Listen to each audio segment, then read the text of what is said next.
Yo, what's good YouTube? It's your boy Lethabo Mampana and I'm back again with another YouTube video. If it's your first time up in this channel, make sure you hit the subscribe button so you can become part of the family. If you already subscribed to my YouTube channel, shout out to you. As always, you already know, you and I are buddies. Hit the like button for the YouTube algorithm so that this video can be spread out to other people in recommendation so that they can also enjoy the good content that comes with this video. So today is just another day in the life of a broke Forex trader where I'm simply trying to make my money off of Forex, trading Forex live, and trying to make money online in 2023 and see where it will take me. So what I want to show you today, guys, is the pair that I took, or rather the trade that I took, which is GBPUSD. So I took a trade of GBPUSD and I made about $7. Here is it on the screen. So I made about $7, and let's hop into my laptop screen and let me show you how I ended up taking that trade. And I actually took it where I shouldn't be taking it because, you know, I'm a human being. I mean, former got the better of me, so I took it where I shouldn't be taking it, basically. But I will show you where I was supposed to take that trade, and I'll break down everything so that you can understand how it played out, you know. So without any further ado, let's hop into my laptop screen and let me show you how it went down. So now that we are on my laptop screen, let me go ahead and pull out the chart on trading view, and this is the full screen that you're looking at right now. So I saw that we are currently on a downtrend when I look into this GBPUSD chart on 4-hour time frame, right? So we have a high up there, we have a low, we have a higher high. Let me just denote everything. We have a high, low, lower high, lower low, lower high, lower low, lower high, lower low, right? So this is how I came to realize that this market is on a downtrend. All right, then I'll be looking to sell than to buy, you know, because why? We have to go with the bigger picture. So let me just quickly remove these things here, then I can explain to you in detail how I took the trade and how it went so that you can see transparently. So then I saw the market breaking the structure to the downside because we are currently on what? On a downtrend, right? As you can see, it broke the structure to the downside there. Then I need to check, because firstly I need to establish my market structure. I did that, which is downtrend, which is bearish, right? Then secondly, after finding out what the market structure is, I need to then establish my point of interest. Like I said in my other videos, I said that we have about 3 ways of actually pinpointing our point of interest. So point of interest can come in a way of low. Point of interest can come in a way of highs. Point of interest can come in a way of order blocks. So in this case on GBPUSD, I'm looking at an order block, right? Because we had a low here, then we had a new low, meaning that this new low broke the previous low. So then what was the order block that was responsible for the breakage of the structure to the downside in this case on GBPUSD? Basically, obviously, it's this one. This order block there is the one that was responsible for the breakage of structure to the downside. So let me go and mark it down, and I will explain what is it that I need to then look out for.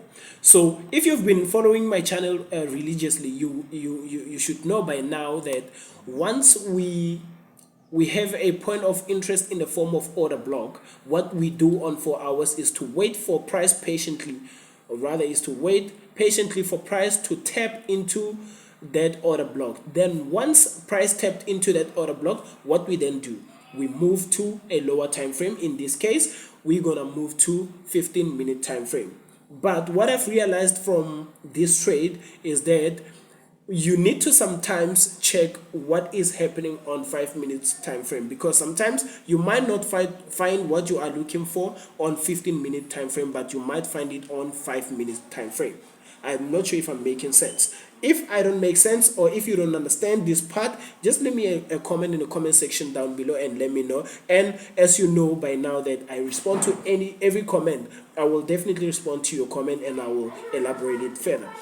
So now that we are on time for our time frame and we saw everything, then it's now time to go to 15-minute time frame and let's see what is happening there. So firstly, what we need to see happening on 15-minute time frame. What we need to see on 15-minute time frame is that firstly, on 4-hour time frame, the market is going down, right? Then on 15-minute time frame, we need to see the market going up because it has to go and tap into the order block up there, right? Then after it has tapped into that order block, then we need to see the market on 15-minute time frame realigning with the 4-hour time frame market, meaning that the direction need to be the same. We can't have a 4-hour bearish and have a 15-minute bullish and we trade bearish. No, we need to wait patiently until the 15-minute time frame aligns with 4-hour time frame. I hope I'm making sense, guys. So let's hop into 15-minute time frame and let's see what's happening down there. 15-minute time frame, let's wait for it to load and I'll explain everything. All right, so it has loaded and price from where it broke structure on 4-hour time frame, as you can see, like I said, it's going up now. It's on an uptrend, but we cannot trade it until it tapped into our order 15-minute order block. Right, so what happened is I saw price breaking structure to the downside, to the upside, tapping into that order block, leaving this high here. So this was the high that was left on what? In the order block, in the 4-hour order block, right? So then I waited, but before waiting, I saw that when price came up to break this level up here, it left a low. And this was the low that price left when it was going to tap into that order block, right? So meaning that this was the low that I was looking to see if price will break to the downside, and I needed to see price breaking this low impulsively to the downside so that I can actually say that this is now my change of character, or I can regard it as my change of character. Then once that has happened, I will then look to take my profit. But like I said, FOMO got the better of me. I then said no, but this is too far for me to actually wait because of my busy schedule. Let me go down to 5-minute time frame and let me see what's happening there. Maybe I might get something quicker, then I can hold until it hit my take profit, Then I went to my 5-minute time frame. Let's see what's going on there, right? So here we are on 5-minute time frame. So this is what's happening on 5-minute time frame. We saw price breaking the structure to the upside when it tapped into this order block, right? Then when it get in here, it went down to make this low. Then I marked that low. I marked this low. All right. Then I saw price going up to purge liquidity. Price purged liquidity from here. All right. So price purged liquidity, leaving this low. So this low was now going to be my change of character should it be broken to the downside. Okay, indeed price did just that. I'm sorry about that. Price did just that. It broke the structure, or it changed the character to the downside, leaving this order block here. Let me just mark it. Leaving this order block here to be my entry point, right? So I'm gonna mark it and let me show you.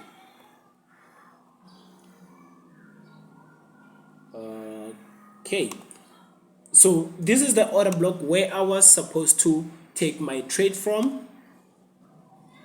I was supposed to take my trade from this candle when it tapped into this order block here. So I actually was supposed to put my sell limit here, but unfortunately I didn't do because of my busy schedule. So what I was going to target, I was obviously going to target the low that I was initially waiting to be broken on 15 minutes. So then this would have been the trade to the downside. you see, and then this is where it's currently at, as you can see here on 5-minute time frame. Instead, what I did, I missed this trade, right? I missed it, but I still got in. I still got a chance to get into the market when price was somewhere. Okay, let me go to 15-minute time frame, then I'll be able to tell you exactly where I took the trade. Okay, so when price was somewhere here on this candle, when price was somewhere here, that's where I took my sell trade to the downside. So I held that trade. It was in a huge loss. So if you are following my channel, then you will see this in in episode 3 of growing $10 to $1,000 challenge. So it was in huge loss, and I was actually panicking. I was in panic. Then it retraced, then it came back into profit. Then that's where I took my profit. So I took my profit manually when price was here. That's where I took my profit, and I would like to thank myself for doing that, because I had my stop loss somewhere here, and look where what price did here. So I would like to thank myself for taking that profit there. So what I'm saying in a nutshell is that I missed this trade, but I took a trade from here. So this is what went down on GBPUSD, right? So right now, as we can very clearly see on 5 minutes, still there is a break of structure to the upside on 5 minutes. So we can still use this, but we will then wait for this level to be broken for a change of character to the downside before we can consider taking a sell trade, right? So it has been your boy Lethabo Mampana, and I'm out. Peace.